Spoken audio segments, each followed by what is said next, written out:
Bruce Lee once said, "I don't believe in different ways of fighting.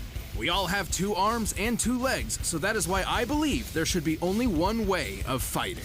Clearly, he never met these 4-armed fighters with 4 forearms. Goro, the half-dragon prince of Mortal Kombat. And Machamp, the fighting-type Pokemon from the Kanto region. He's Wiz and I'm Boomstick. And it's our job to analyze their weapons, armor, and skills to find out who would win a death battle. Mortal Kombat! A fighting tournament as killer as its iconic theme song. With a reputation like that, you better believe the first boss in the game would be a champion who's won 9 times in a row. He won't just kick your ass, he'll rip your arms off too.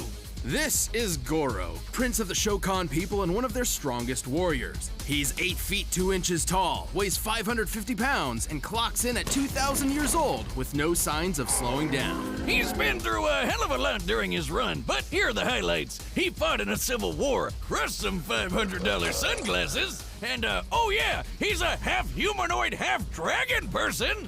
Who would be stupid enough to fight a half-dragon with 4 arms? Not many. Most of the Mortal Kombat roster refuses to fight Goro because they're terrified of losing to him and getting torn in two. After living for as long as he has, you better believe he's picked up some skills. He's got 500 years of experience in Mortal Kombat tournaments and has mastered a ton of different fighting styles. He's obviously familiar with the Shokan style, which uses his extra appendages to lethal effect. He's also a master of an adapted version of the Kuotan style, which is much more elaborate and relies on the strengths of a more traditional humanoid body. Like kicks and stuff. Right.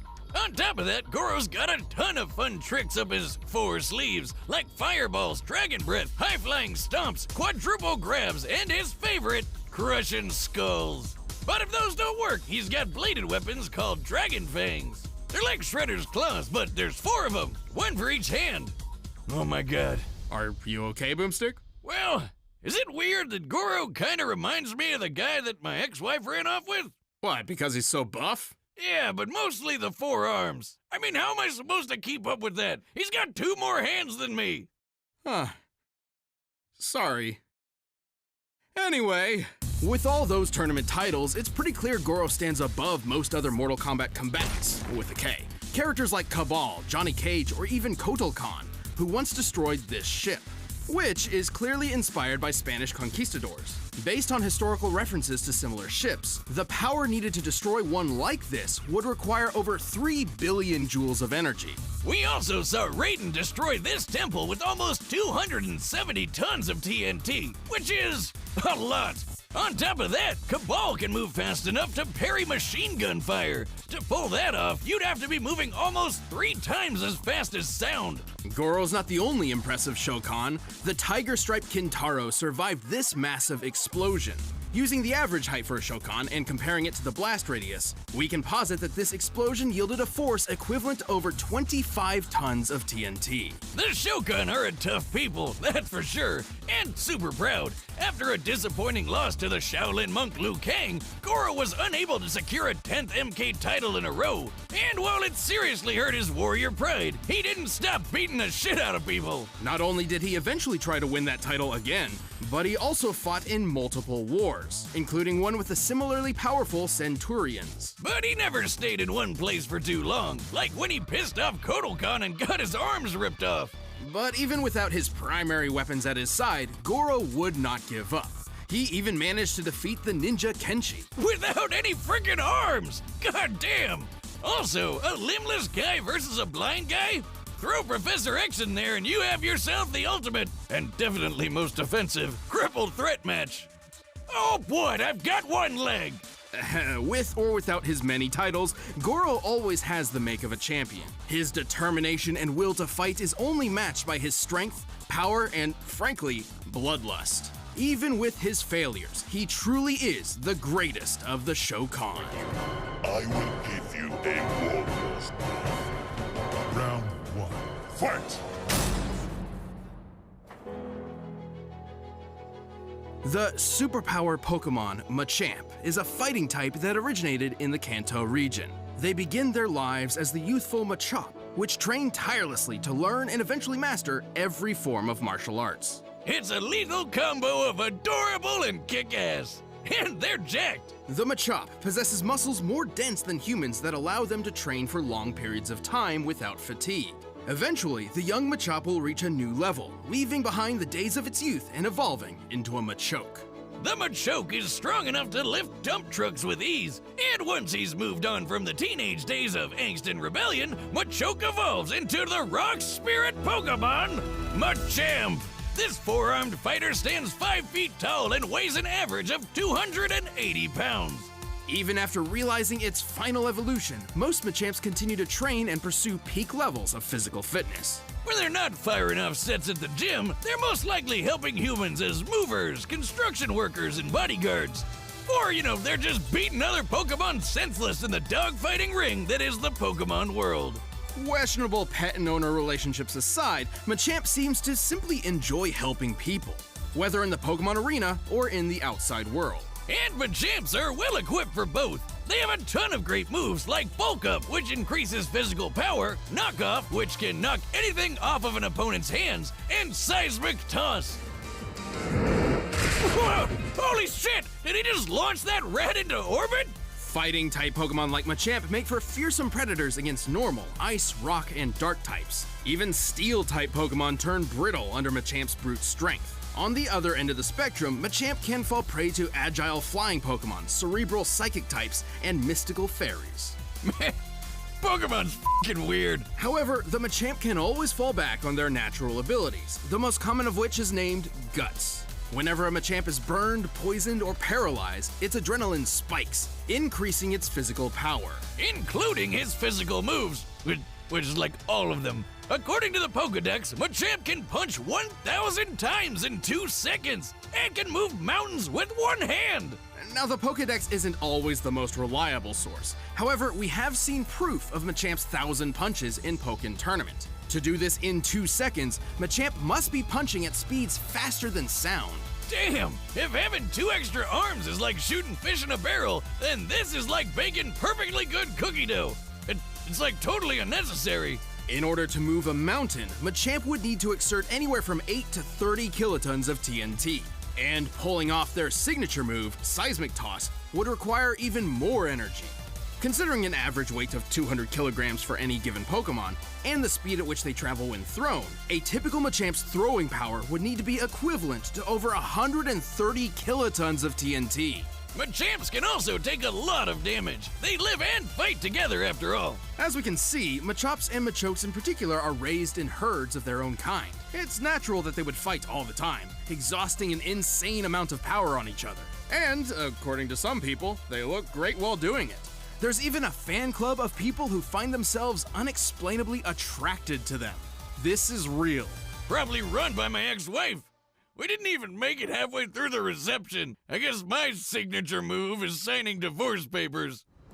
The Machamp is so strong, the species have become a favorite amongst gym leaders, such as Giovanni and Bee. Makes sense! They can go head-to-head with a ton of crazy strong pocket monsters. The Machamp is an extremely tough Pokemon that rounds out any roster. After all, they literally live to fight. All right, the combatants are set, and we've run the data through all possibilities. It's time for a death battle!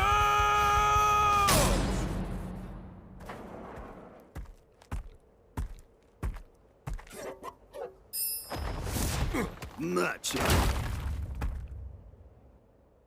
What? You're no Shokan.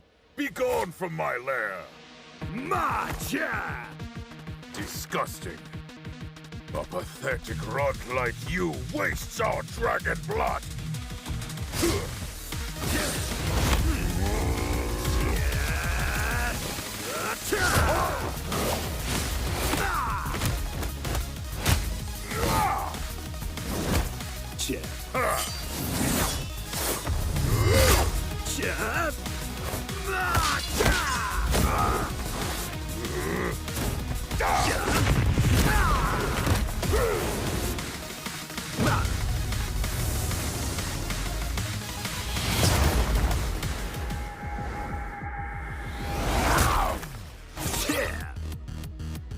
Tap, tap.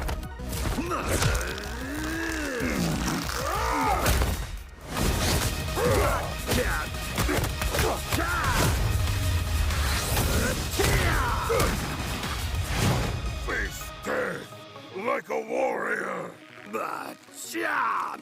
Stop saying that! You're no champ! I am! The champion of Mortal Kombat!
KO! Oh, he forgot to say he's blasting off again! Do it over! We gotta get that joke right at least once. This was certainly a unique battle to experience. While Machamp's resilience came in handy, Goro's fighting styles continued to put Machamp to the test again and again. Plus, Goro's huge! At 8 feet tall, Goro towers a full 3 feet over the average Machamp.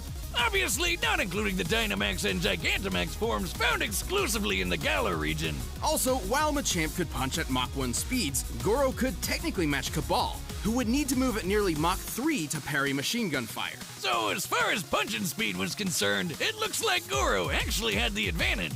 Except it hardly mattered. Machamp's power output outdid Goro's and then some. Even scaling Goro to Kotal Khan's ship feat and comparing it to the seismic toss, Machamp is almost 170,000 times more powerful. This Karate Duck Man is on a whole other level. Plus, he had a ton of ways to counter everything Goro threw at him.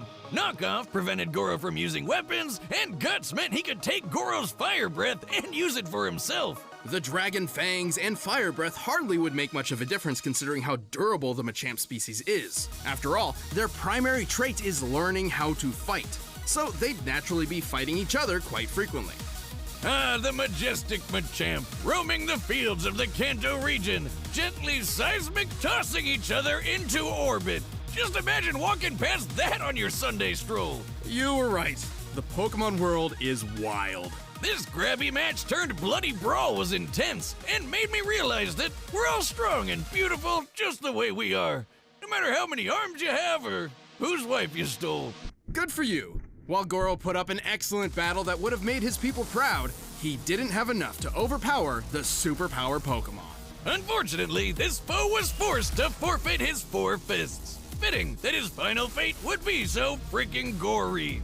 The winner is Machamp!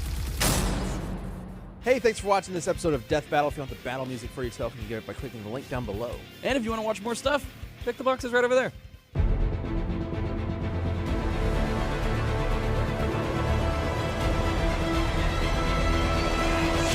Only one of us walks out.